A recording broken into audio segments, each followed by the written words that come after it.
म चाहिँ अहिले हाल कुवेतदेखि आएँ। म चाहिँ के भन्न आएको भन्दिनँ, विशेष गरी अहिले गाउँघरमा अब चुनावको लहर लागिरहँदाखेरि अब कसलाई दिउँ के गरौँ, एक छाक मासु भातको लागि मान्छेले भोट बेचिरहेका हुन्छन्।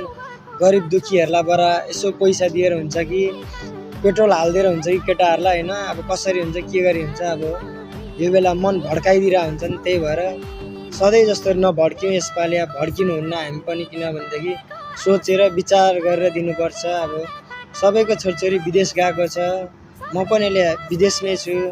अब रवि दाइले हेर्नु त विदेशमा फस्दाखेरि कसरी चेलीबेटीहरू लिएर आएको थियो, अहिले ऊ कसरी जेलमा बस्नु परेको छ हेर्नु त, सबैले देखिरहेछन् नि त।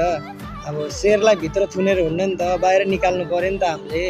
त्यही भएर यसपालि स्वतन्त्रलाई भोट दिएर जिताउनु पर्छ सबैजना मिलेर। त्यही भएर यसपालि घन्टीमा भोट है, सबैजनाले। मेरो घरकोले नि घन्टीमै हाल्छन् भोट यसपालि चाहिँ। माओवादी एमाले काङ्ग्रेस छोडे, यो किडनी फेल भएकोहरूलाई दिने नै होइन।